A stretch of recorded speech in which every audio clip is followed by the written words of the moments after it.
Hi, and welcome. It's Dr. Steve from Misericordia University, and welcome to Front-End Analysis. This is instruction part of EDU553, Principles of Instructional Design at Misericordia University. In this video, let's consider what is front-end analysis, part of instructional design. And let's focus on two particular portions of this. Let's focus on needs assessment and also the learner analysis. The front-end analysis is an essential part of our systematic design of instruction. Realize that it impacts all aspects of instruction, everything that we do, the approaches we take, the type of media that we would incorporate, the types of assessment that we're going to use, the level of language that we're going to use, the kinds of examples that will speak to that particular group of students, and even the overall metaphor and the overall look and feel of the instructional product. So it really does impact everything. And it makes for more effective instruction because of this. And also, when you have this front-end analysis completed, it will allow you to, so to speak, sell your proposal. Now, realize in some cases, instructional designer will sell for money. In the case of teachers, sometimes we have to, so to speak, sell our proposal to someone for their approval and acceptance, and it doesn't necessarily mean selling for money. As we've been considering the Dick and Carey, the ADDIE, and other models of instructional design, ultimately, we're going to produce a high-level design document that's going to include these following steps: needs assessment, learner analysis, the task analysis, so we understand what the task is very specifically. We'll formulate objectives, we'll develop instruction, which is the method of teaching and the activities we're going to use, and also the evaluation. In this video, again, we're only going to focus on the first two items. So let's begin by considering the needs assessment. The first step in this systematic design process of instruction involves conducting a detailed analysis of the need for instruction by a particular audience in a particular place. In other words, what are we looking to train or educate people on? What are their performance deficiencies? What can they not do now that we want to satisfy through a training product? Ultimately, the needs assessment that we create will be contained in the high-level design document. When we're referring to a performance deficiency, we're talking about what a learner lacks. What kind of skill do they not have that they need in order to perform certain tasks? Well, it can come from different reasons. For example, the learner's background might be insufficient, or maybe the initial instruction that they received, let's say on a job, it just didn't do everything that they needed. It could be just simply due to changes that have occurred since instruction had been received. And changes can come in many different ways. It could be like on the job, it could be different tools, different equipment, maybe there's new methods, maybe there's new standards that are available now. That company is looking at the training differently. So in the needs assessment, the researcher will identify what problems are affecting the performance of the to-be learners. We also prioritize critical needed interventions. What is needed first? And in this process, it helps us get a baseline to be able to assess effectiveness of the instruction, so we know where the learners have started. Notice, by considering needs assessment in this way, the instructional designer can actually sort of function as a consultant, determining some problems and some issues that may exist, whether it's in the classroom or whether it's in a company. And then we set out to determine how to fix the situation through education or training. When we are considering needs, what we're really doing is looking at the gap between whatever conditions exist now and conditions as they would be desired or expected. And we can look at them in different ways. We can look at them through the lens of normative needs. In other words, let's compare what's going on right now to some national standard. We could do a comparative need. We could look at this institution or company, whatever it is, this grade in this school, and compare it to similar institutions. They could be felt needs, in other words, areas that the target audience believes that they need to improve. It could be an express need. That's not only do they desire to improve, but they've determined that really we see it. We need to turn this thing into action because we are falling short in some area. They could just be anticipated needs, looking forward, what might equip this group of learners to function better in the future.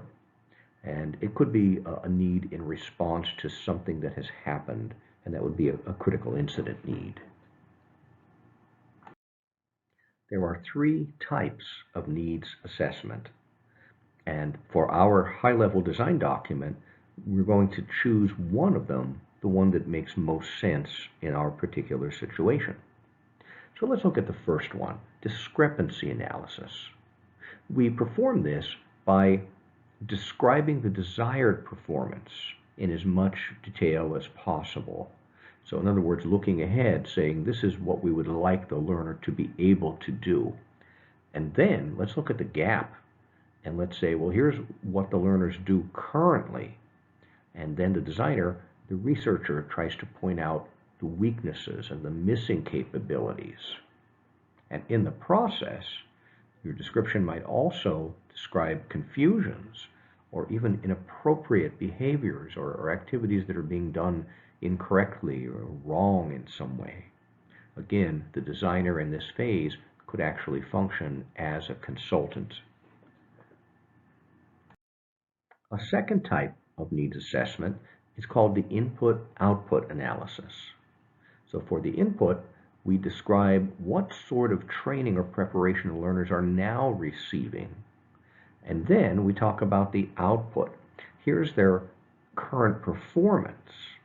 And the gap that we would look at here is, of course, considering what are they supposed to be able to do based on what's being input into them, what the preparation is, and here's what they're actually doing.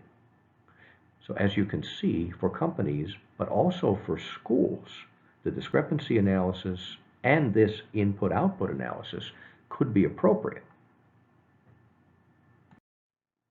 While the first two types of needs assessment can work in a company or in a school, this third type, called cost-benefit analysis, definitely applies to companies and corporations because they're trying to determine the return on their investment for training. So we start by describing the cost. What is presently invested in the training for the learners? How much instructor time, learner time? So we're looking at human resources as well as costs. How about the materials that are involved? Are there special facilities required to conduct this training and to make this training possible and make it happen? Are there other costs involved? So it's all cost that's analyzed. And then consider the benefits. What exactly are the learners able to do right now based on how much this company is investing into this process?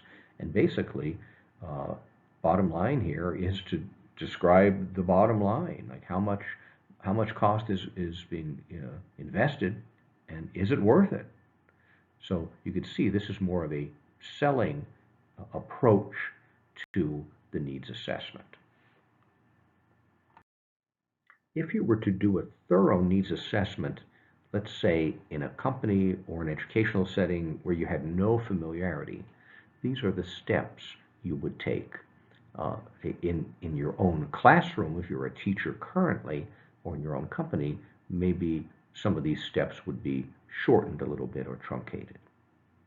First, we would define the scope of the work. In other words, what's the problem that we're going to focus on? And number two, we would implement strategies to gather information. How could we do that? Well, we could hold focus groups, we could hold interviews with individuals, we could do some observing to see what we're able to view. We could conduct surveys. We can also look at existing data reviews. Now, in the classroom and in the educational world, that existing data could exist in the form of different test scores of different types for students. If this was a large-scale analysis being run by more than one person, then we would have to implement strategies for quality assurance and have performance checks. We'd have to identify some assumptions. Let's look at the existing conditions that are relevant to the problem that we're dealing with. Let's look at the constraints. Let's look at the opportunities. Let's schedule the analysis tasks, because then you would have several people involved. We'd have to set out a process and allow time for that process to be implemented. Whatever method of needs assessment we choose to use, and whatever is appropriate in that particular setting, we would then end up by reporting the results out. And we would provide some information about the data that was gathered. We can specify some inferences based on those data. We can make some recommendations ultimately, and out of here we can already start considering what would some instructional goals be. Let's go a little deeper now. Now, one caveat, realize that we're looking at the deeper way, the thorough way of examining some organization where you may have no involvement whatsoever. Realize that in the classroom, and if you're a teacher in your classroom, these steps will be much shorter. But if you were collecting data from inside of an organization, you could analyze performance measures. You could talk to teachers or trainers or appropriate staff to see what's happening and gain some views on that. You could talk to some former learners and see what they feel that they received from the training, or maybe what they didn't receive and they still needed from training.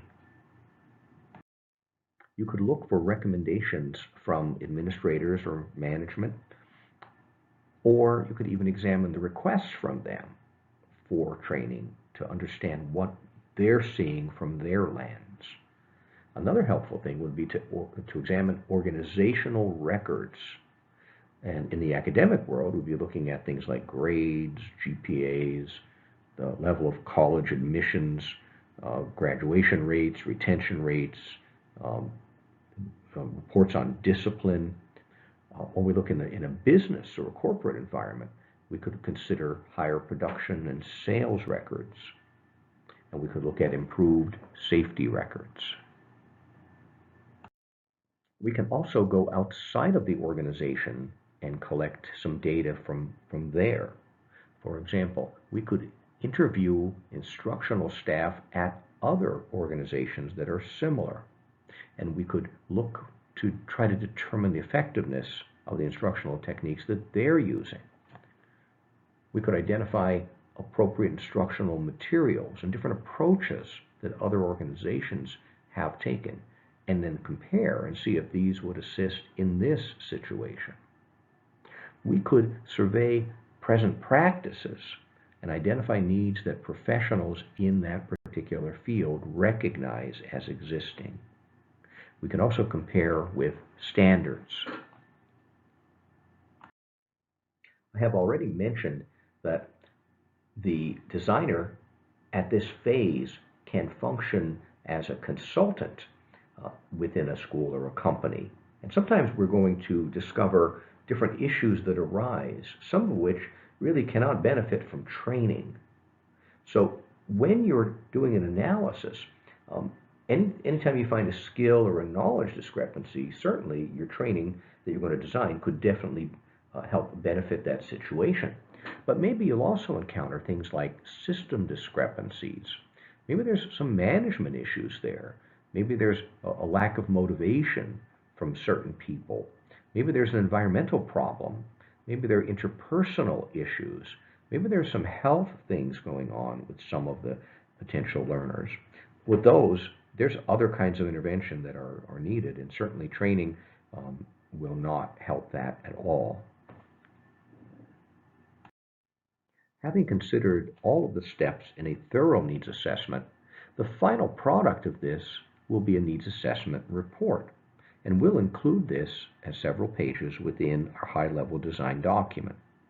The goal here is for you to present and analyze the data that you collected in such a clear way that the people in charge, whether it's administrators, management, whether it's in a school or a company, that those people will see the need for training and it will become clear to them. The report should highlight and review the data collected in order to evaluate the existing instruction and also to prioritize topics for future instructional development.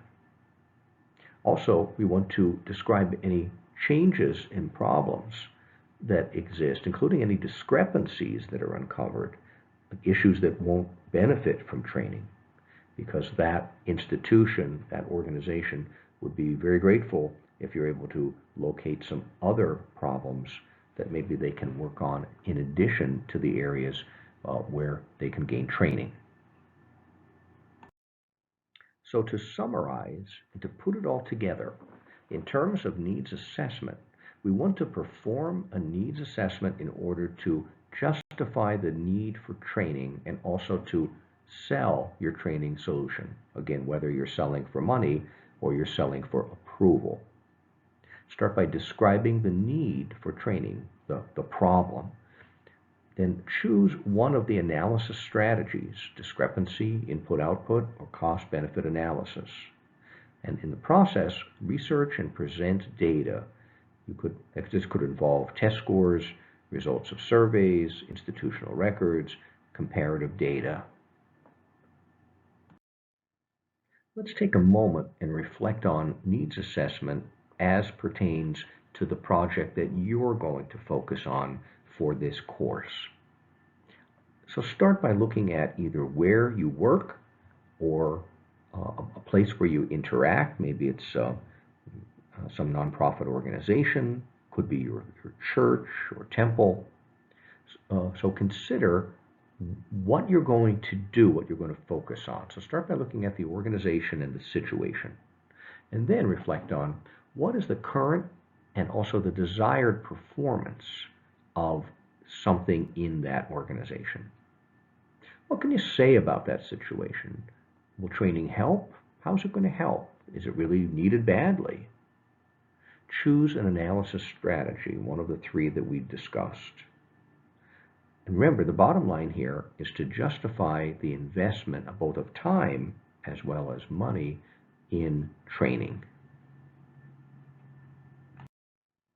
Now let me provide a little context and parameter for what you're considering looking at, what your problem is that you're going to perform the needs analysis for and then develop a training product for.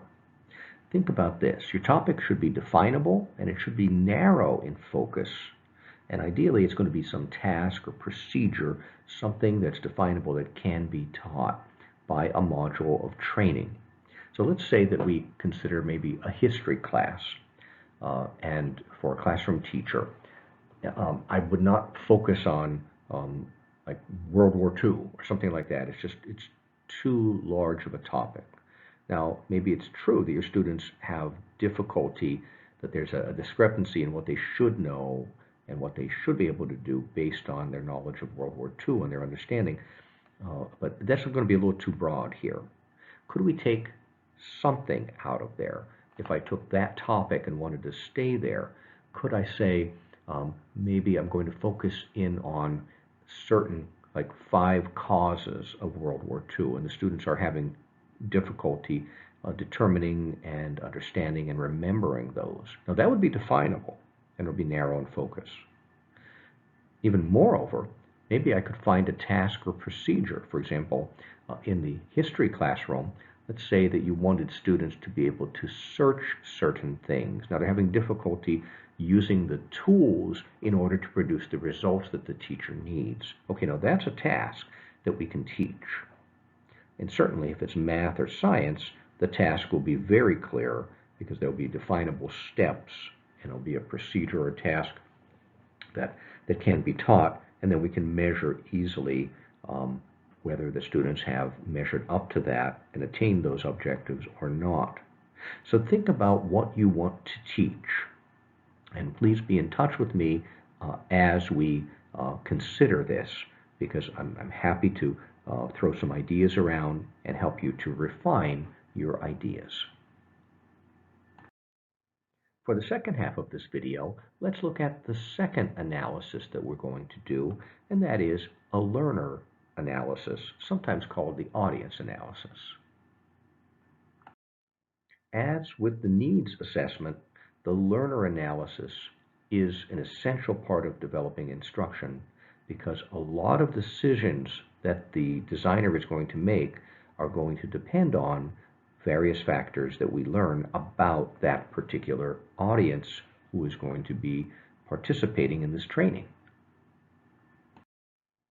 What you identify about your learners will affect all aspects of instruction, which include the way you would design your objectives, because we'll make them realistic, compatible with the entry level and the skill level of those learners. The content and even the starting point of instruction will depend on what the learners already know. So what do they know about this content, this topic already? The characteristics will determine or help determine the type of media that you use and the method of instruction that you're going to use. And even beyond, during instruction, what kinds of examples, what kinds of colors for the interface, what kind of look and feel, what's the motivation of the audience, and what can we do about it in addressing it in instruction. The bottom line here is to really answer 2 questions.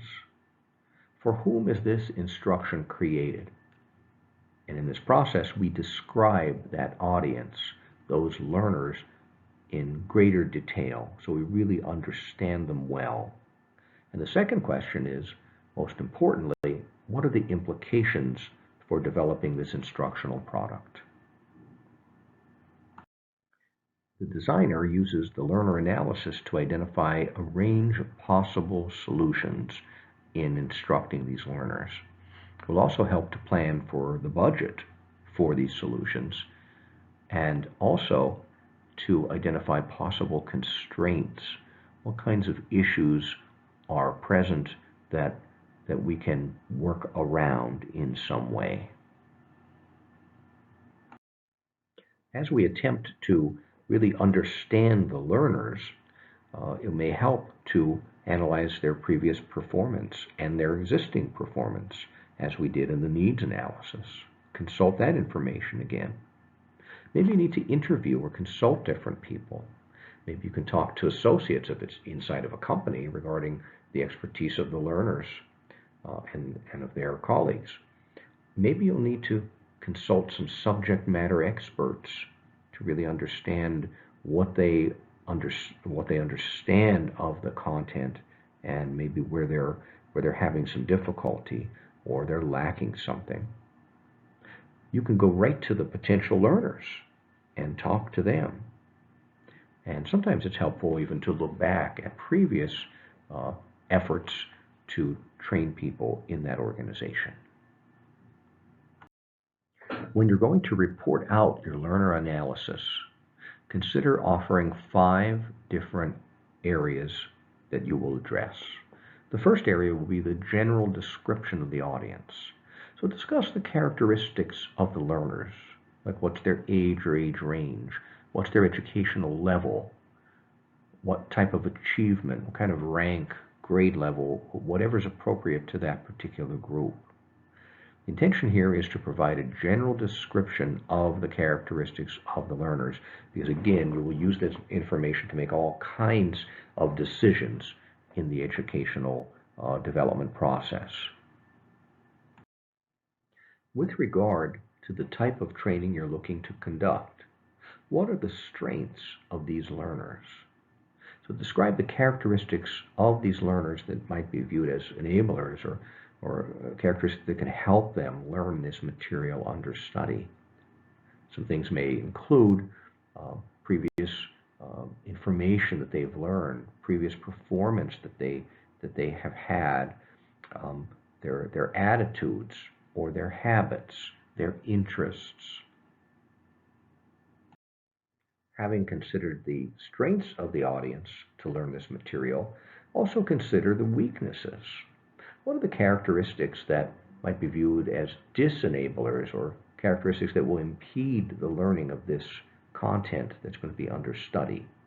So now you've started with a general description of the audience, you looked at some strengths and weaknesses. Now let's look at the areas of potential difficulty. Given what you know about this group of learners, what areas are likely to be difficult for them in training? Let's consider that, because then we'll build that into the training product as well. The fifth area, and probably the most important in this learner analysis, is a list of potential strategies. We'd like to have some strategies that you propose to use to, number one, take advantage of the strengths of the learners. Number two, to minimize and work with their weaknesses. And number three, to resolve any areas of potential difficulty, because that will enable you to create a much more effective training product. Having looked at those 5 areas that we want to address in the learner analysis, let's now look at some characteristics. When we're describing the audience, consider some demographics of the learners, the age and maturity, the attention span, the gender, the demographic, socioeconomic status of the learners, their cultural focus, their interests, what motivates them, their anxieties, potential health issues that could impact in their learning, their perceptual abilities, their ability to grasp material quickly, the culturally diverse learners, learners with special needs who may be in your audience. Consider, when you're looking at your learners, their existing knowledge or skills in that area. Do they have previous experiences with this content? Do they have some existing conceptual knowledge? Do they have misconceptions that you may need to help them unlearn before they learn the new skills? And also, are there any entry skills that may interfere with the acquisition of new skills? Meaning that is there a lack of certain entry skills? Don't forget to look at the affective side of your learners. What are their attitudes towards going into this instruction? Do they have positive or negative attitudes toward this whole content, or maybe parts of that content? Will they be motivated to do this? Are they lacking motivation? Think about the skill levels in language for your intended learners. What is the range of language levels amidst this group? What are their language preferences in terms of the type of sentence, the length of the sentence? Can you make it longer? Will that intimidate them? Should it be shorter sentences? Consider aspects of learning and learning style of these potential learners. What are their skills in learning? Are they good note takers? Are they good in outlining, memorizing? Are they good test takers? Consider their learning preferences. What type of media choices would be most appropriate for this group of learners? What's their preference for mode of learning. Are they self-directed learners? Can they withstand self-paced instruction? Would it be better for them to have teacher-mediated instruction? Could they work in small groups? Would that be most effective with this particular group of learners? And also consider different aspects of their learning style. Are they convergers? Are they divergers, assimilators, or accommodators?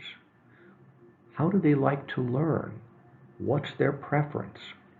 Are they more visual learners? Are they more tactile? Audio learners? The more you know about your learners, the more effective your training product can be. If your learners are going to be adult learners versus K-12 environment, this is a whole different approach. So when you examine these learners, see if they're motivated, because adult learners in many cases will be much more highly motivated, but they need to see the benefit of training, and that will greatly impact their motivation. Time is a factor for the adult learner, so we have to be respectful of that. The instructor must be viewed as very competent by the adult learner, otherwise it will decrease their motivation tremendously. We need to respect their work experience and what they bring to the table, so to speak. Many adult learners, but not all, are self-directed and independent, and they like to participate in that way. They want to participate in class decision-making. Sometimes they're less flexible in changing their habits, but many times the cooperative activities can be more successful with the adult learner.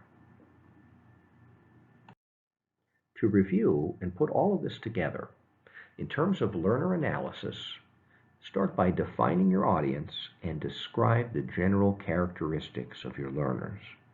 Describe their strengths, describe their weaknesses, describe potential areas of difficulty for these learners. And the most important area is, because this is not just an academic exercise, take all of this information and list some potential strategies that could be used in training to accentuate the strengths, eliminate the weaknesses, and deal with areas of potential difficulty.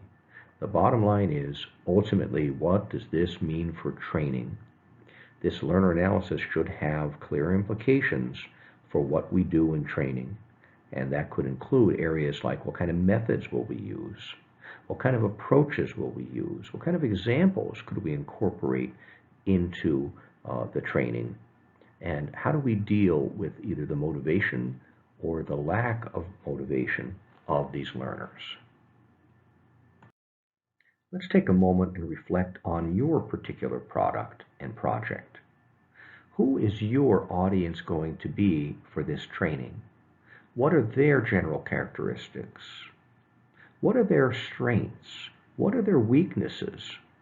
What are some of the areas of potential difficulty for this group of learners? And most importantly, based on all that you're looking at with your particular group of learners, what strategies do you propose to utilize to take advantage of their strengths, to minimize their weaknesses, and also to address and hopefully resolve any areas of potential difficulty? To review, in this video, we considered the importance of the front-end analysis as part of the systematic design of instruction. Then we considered two different elements of this. We considered the needs assessment and the learner analysis. Now consider what your project is going to be about. Select an area of weakness, select a problem, select a topic that you would like to teach, and start preparing the front-end analysis to inform that project. Look at the needs assessment and look at the learner analysis.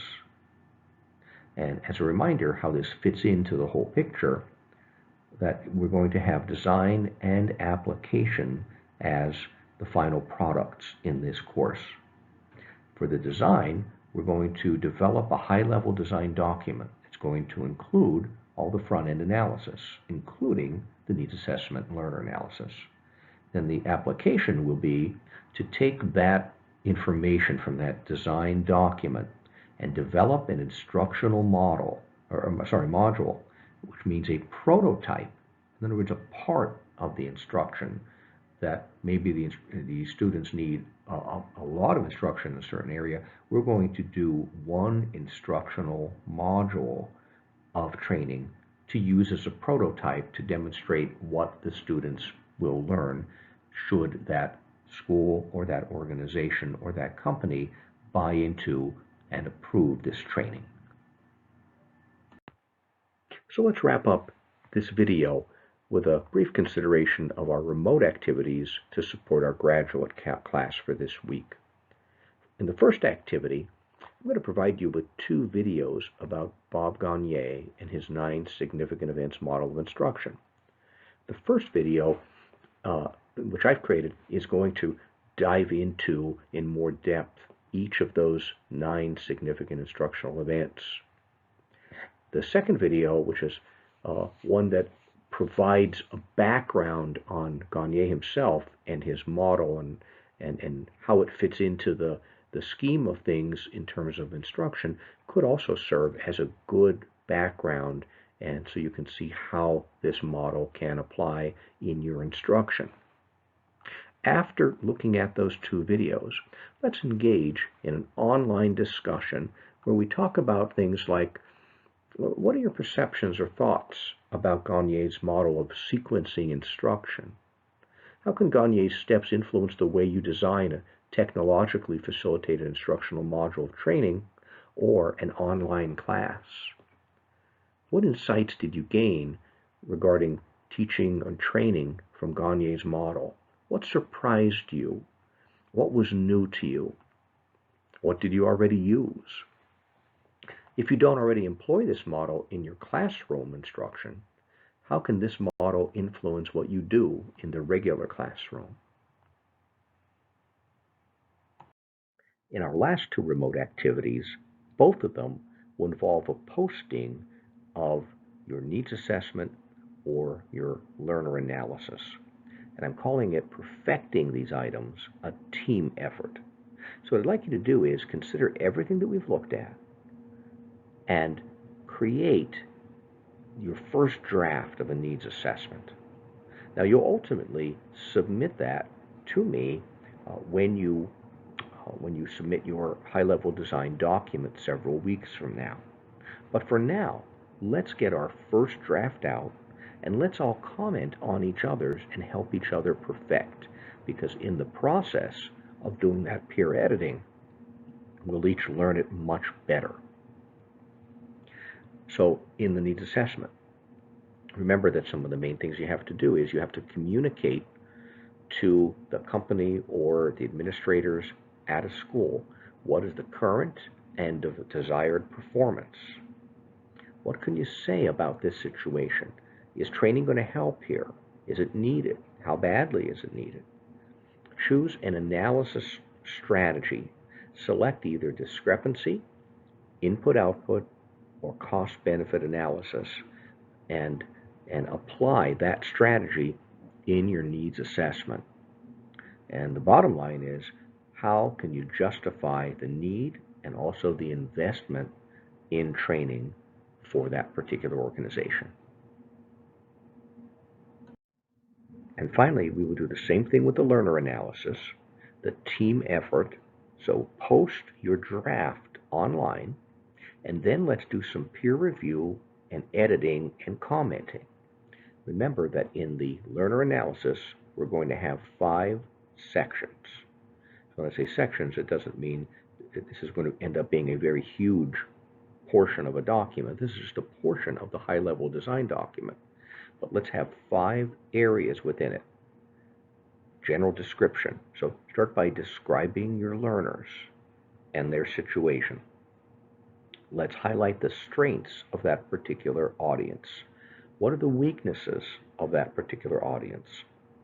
Considering their description, the content area, their strengths and weaknesses, then go on to describe what are some areas of potential difficulty that these learners might have when they approach this content? Because ultimately, in our training module, we're going to attempt to address that and minimize those areas of potential difficulty. And finally, the fifth section of the learner analysis is potential strategies. Keep in mind, this is a very important section. In this section, we're going to consider all of what we know about the learners and what their need is for training, and then we're going to identify several potential strategies that we could use in our instructional approach. And that can involve anything from the examples that we use, the overall media that we will be utilizing, different ways that we approach teaching and instructing this material, maybe a metaphor that we use, maybe certain types of graphics, whatever is going to be a strategy that's going to capitalize on the strengths, minimize the weaknesses. Notice again, this is front-end analysis. The heavy lifting, so to speak, is done up front before we start the design of instruction.